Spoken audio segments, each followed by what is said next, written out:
For rising UFC star Joshua Van, July 2025 will go down as a turning point in his young but explosive career.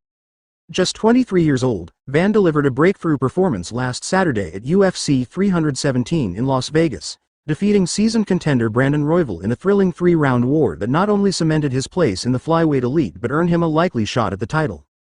Despite a scare during the bout, a suspected broken toe, Van has now confirmed that he avoided serious injury, keeping his hopes for a year-end title fight against reigning champion Alexandre Pantoja alive and well. Post-fight drama. The face-off that shook the flyweight division. Immediately after his unanimous decision win over Royval at T-Mobile Arena, Van was unexpectedly brought back into the Octagon. There, standing across from him, was UFC flyweight champion Alexandre Pantoja.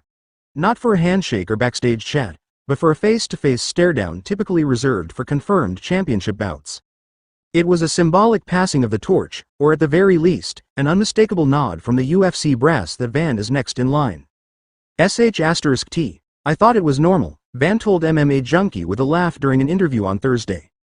Dana White said we were fighting for the belt, so I figured that was the plan. I just didn't want to steal Pantoja's moment, you know? He's the champ. Respect to him. But shout out to the UFC for giving me that face-off moment, it showed fans I'm really next. Injury scare averted. Toe not broken after all. Van's high-octane style in the fight took a physical toll, and he initially feared the worst. After feeling a sharp pain and movement in one of his toes mid-fight, he worried he had suffered a fracture. But the post-fight medical tests brought a sigh of relief. I did the X-ray. They said it's not broken, Van revealed.